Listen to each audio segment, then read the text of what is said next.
സാറേ ഇപ്പൊ വന്നത് നമ്മുടെ ഫ്ലൈറ്റ് അല്ലേ? അതെ. എല്ലാവരും മര്യാദ. ഇത് എന്താണത് എല്ലാവരും കണ്ണട വെച്ചിരിക്കുന്നത്? അന്തമാരുടെ സംസ്ഥാന സമ്മേളനം വരുന്നത് എന്റെ അനിയന. എന്തായാലും കോട്ടും കണ്ണാടിയൊക്കെ വെച്ചപ്പോ നിന്നെ കാണുന്ന ഏറ്റവും ലുക്ക് ഉണ്ട്. ഈ ഒറ്റ വിരലും കൊണ്ട് കണ്ണാടിയൊക്കെ താത്തി പൊക്കിയും വെക്കണം, എന്നാലും പക്വത ഫീൽ ചെയ്യൂ. സിനിമയിലെ കണ്ടില്ലേ? ഈ ആകാശ് മേനോൻ ആളൊരു സുന്ദരനായ മതിയായിരുന്നു. ആണെങ്കിൽ അവനെ കെട്ടി നീ ജർമ്മനിലേക്ക് പറക്കോ? പറഞ്ഞേക്കാം, ആദ്യം ആളെ കാണട്ടെ.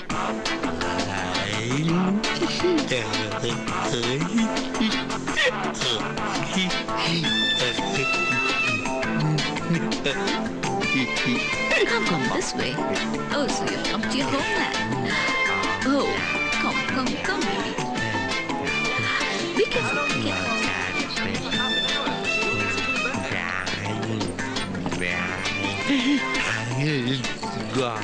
Oh, no, you're not supposed to do that. Come this way. This way. Slowly. Oh, slowly.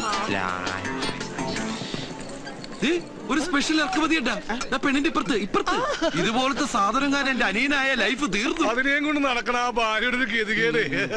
അത് ഭാര്യയല്ല, എയറോസ്റ്റസാ. എയറോസ്റ്റസ് എന്താ ഭാര്യയായാലേ? നീ ജൂനിയർ ആർട്ടിസ്റ്റ് ആണെന്ന് പറഞ്ഞു. നമ്മൾ എന്തിനാ ആവശ്യമില്ലാത്ത ഇറക്കുമതിയെ കുറിച്ച് ചർച്ച ചെയ്യുന്നത്? നമുക്ക് നമ്മുടെ രാജകുമാരൻ ചർച്ച ചെയ്യാം. Don't run. We fall. This way.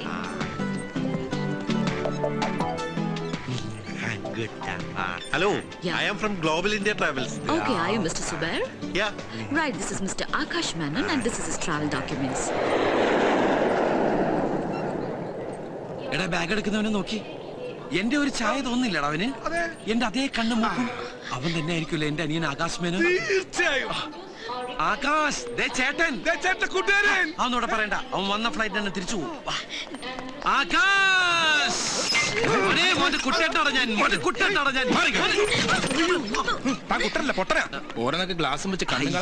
അവനല്ലടേ ഞാൻ അപ്പഴേ പറഞ്ഞില്ലേ അവനല്ല ഇവന്ന്.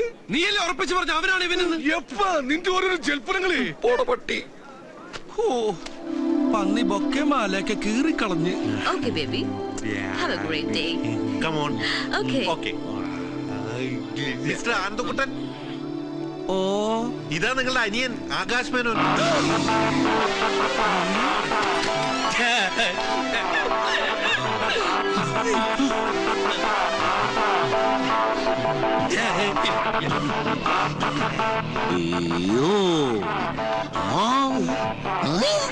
Yes.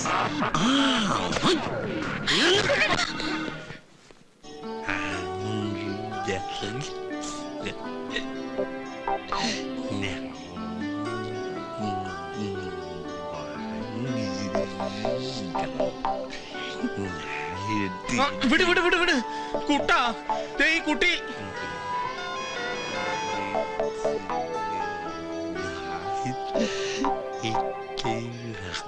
ഈ നോട്ടം കണ്ട ആലുവപ്പാലം വിലക്ക് വാങ്ങിക്കാൻ പോയിരുന്നു.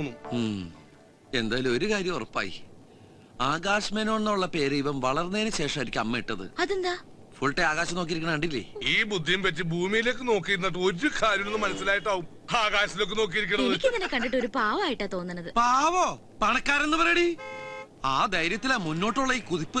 പാവെന്നൊക്കെ പറഞ്ഞ് മൂഡ് ഓഫ് ആക്കിയണ്ടല്ല. ഞാൻ പറഞ്ഞത് ആ പാവന്നല്ല, അതിന്റെ നോട്ടും ഭാവം കണ്ടിട്ട് പാവം തോന്നുന്നു. തല വല്ല വണ്ടിയും കൊണ്ടുപോകും, അകത്തിട്. അതെ,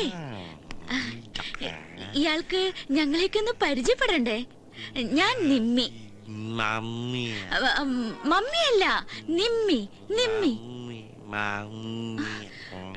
അതെന്താ മമ്മീന്ന് വിളിക്കണേ? ഈ നിമ്മി എന്ന് പറഞ്ഞ ജർമ്മനിൽ മമ്മി എന്നാണ് അർത്ഥം. പക്ഷെ ഈജിപ്തിൽ മമ്മി എന്ന് വെച്ച ശവം എന്നർത്ഥം. ഇതിൽ ഏതാണോ ഇവന് ഉദ്ദേശിക്കുന്നത്? എന്തായാലും മെനക്കെട്ടാൽ ഇവൻ കാര്യങ്ങൾ പറയും. ഒരു മനസ്സമാധാനത്തിന് നമുക്ക് ചോദിച്ചു നോക്കാം. ആകാശ് മോനെ, ആകാശു അവിടെ അല്ലേ? ഇവിടെ വലത്തേക്ക് ഓടിക്കേ, വലത്തേക്ക്. റൈറ്റ് ഓടിയട്ടെ. അങ്ങനെ അങ്ങോട്ട് പോരട്ടെ അവിടെ ഓടിയട്ടെ. അത് മോനെ, ഈ ഏട്ടനെ ഒരു കാര്യം ചോദിച്ച മോൻ സത്യം പറയൂ. ട്രൂ. മോന്റെ കയ്യില് ഈ ഗതികെട്ട ഏട്ടന് തരാൻ അമ്മ കാശ് വല്ലതും തന്നെ ഏൽപ്പിച്ചോ? പെട്ടിന്നറിയേ, കാശ്, റുപ്പീസ്. അങ്ങനെ ചോദിച്ചാ മനസ്സിലാവില്ല. ജർമ്മനിയിൽ റുപ്പീസ് എന്ന യൂറോയാ. യൂറോ അമ്മ മോന്റെ കയ്യില് കൊടുത്തു വിട്ടിട്ടുണ്ടോ?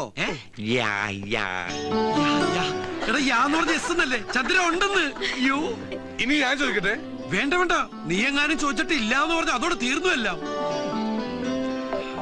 പെട്ടിയില് യൂറോ ഉണ്ടല്ലോ അല്ലേ? ദേ ഉറപ്പിക്കാണേ. എടാ ഉസ്മാനെ, വണ്ടി ചവിട്ടി വിടറാ. വീട്ടിൽ ചെന്നിട്ട് ഇവന്റെ പെട്ടി വെട്ടിപ്പൊളിക്കേണ്ടതാ. എന്തിനാ വെട്ടിപ്പൊളിക്കുന്നത്? താക്കോട്ട് തുറന്നാ പോരെ? എനിക്ക് അതിനുള്ള ക്ഷമയില്ല. ദൈവമേ, മുഴുവൻ യൂറോ ആയിരിക്കണേ.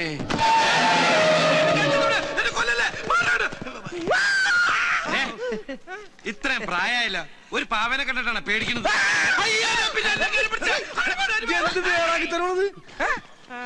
യൂറോ നോക്കടാ. അല്ലെങ്കിൽ വേണ്ട, നിങ്ങളുടെ മാറി, എനിക്ക് നിന്നെ വിശ്വാസമില്ല. അതിങ്ങടെ തന്നെ എല്ലാം എന്റെ അനിയന്റെ. നിന്റെ അനിയന് നിന്നോട് സ്നേഹമുണ്ട്. ഇതാ സ്കോച്ച്. അതൊന്നും കോച്ചല്ലേ, ഇത് ക്രീമാ. ക്രീമിക്കൊള്ള മരുന്ന്. കുട്ടേട്ടാ, ഇത് മുഴുവൻ പാവകളാ. എനിക്ക് തോന്നണത് അവൻ ജർമ്മനിയിലെ തൃശ്ശൂർ പൂരത്തിന് ഈ പാവക്കച്ചവടം പണിയുന്നതാണ്. അയ്യോ, കരുതാക്കൂടെന്ന് പറയില്ലടാ. എന്റെ ബലമായ സംശയം, ഇമാതിരി പാവക്കുട്ടികൾക്ക് അവിടെ പറയുന്ന പേരായിരിക്കും ഈ യൂറോ എന്ന്. അതുകൊണ്ടാണ് നീ യൂറോ ഉണ്ടോ എന്ന് ചോദിച്ചപ്പോൾ അവൻ യാന്ന് പറഞ്ഞത്. കുട്ടേട്ടാ, ഇതുണ്ടോ നല്ല അടിപൊളി പൂമ്പാറ്റകള്. എന്തേനു എന്നെ കൊണ്ടേ പറപ്പിച്ച് കളിക്ക്. സരസ്വന്റെ കയർ പെരുമാലയ്ക്ക് വരാം, അവൾക്കും കൊണ്ടേ കൊടുക്കും കുറച്ച് പൂമ്പാറ്റകളെ. അതോടെ അവളുടെ പ്രശ്നം തരുകി, അവളും പറപ്പിച്ച് കളിക്കട്ടെ. മനുഷ്യരുടെ ഭ്രാന്ത് പിടിച്ചിരിക്കുമ്പോഴോ അവളുടെ പൂമ്പാറ്റകള്. എന്നോട് ദേഷ്യപ്പെട്ടിട്ട് ഞാൻ എന്നാ പിന്നെ ഞാൻ ഇവനോട് ദേഷ്യപ്പെടാം. നീ സമനില തെറ്റി നിന്റെ അനിയനെ പോലെ ആവരുത്. എനിക്ക് സമനില തെറ്റും. യൂറോ കിട്ടിയില്ലെങ്കിൽ യൂറോ.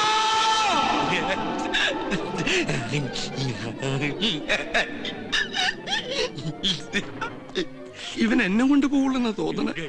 അവൻ ഇങ്ങനെ നോക്കി നിൽക്കുമ്പോ നിനക്ക് വല്ലതും തോന്നുന്നുണ്ടോ? നീ എന്താ ഉദ്ദേശിച്ചത്?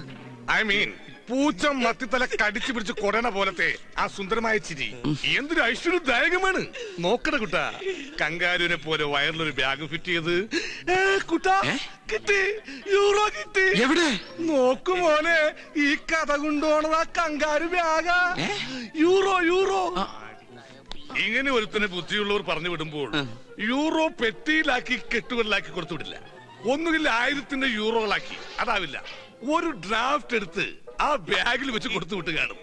അങ്ങനെയാണ് സാധാരണയായി ജർമ്മനിയിലും പരിസര പ്രദേശങ്ങളിലും കണ്ടുവരുന്നൊരു ബുദ്ധി.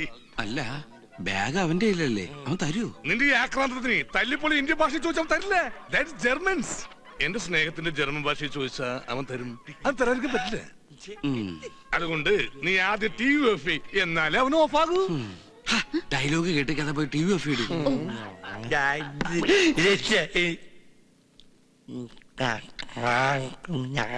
അവൻ ഓഫായി.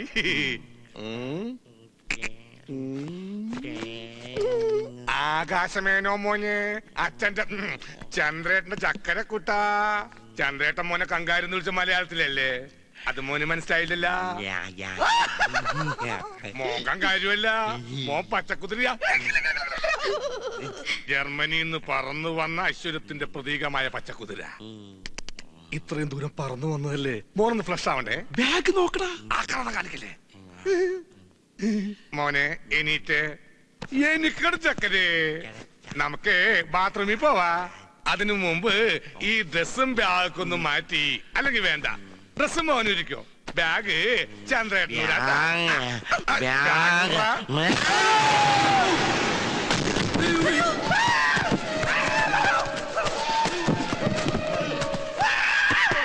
ഞാനങ്ങനെടുത്തി ഇത്ര നേരം മുകളിലുണ്ടായിരുന്നല്ല. ഒന്നും പറ്റിയില്ല. മോശമായി പോയി. എന്തായാലും ഒരു കാര്യം നീ ഉറപ്പായി, ആ ബാഗിൽ തന്നെ യൂറോ ഉള്ളതെന്ന്. അവനെ ഇങ്ങോട്ട് അയച്ച ഒരു പ്രത്യേകം പറഞ്ഞാണ്, കാശാണ് മോനെ, ഒരുത്തനും കൂടി തൊടിയിക്കരുതെന്ന്. ആ ആദ്യത്തെ ഒരുത്തൻ നീ ആയി പോയിന്നുള്ളൂ.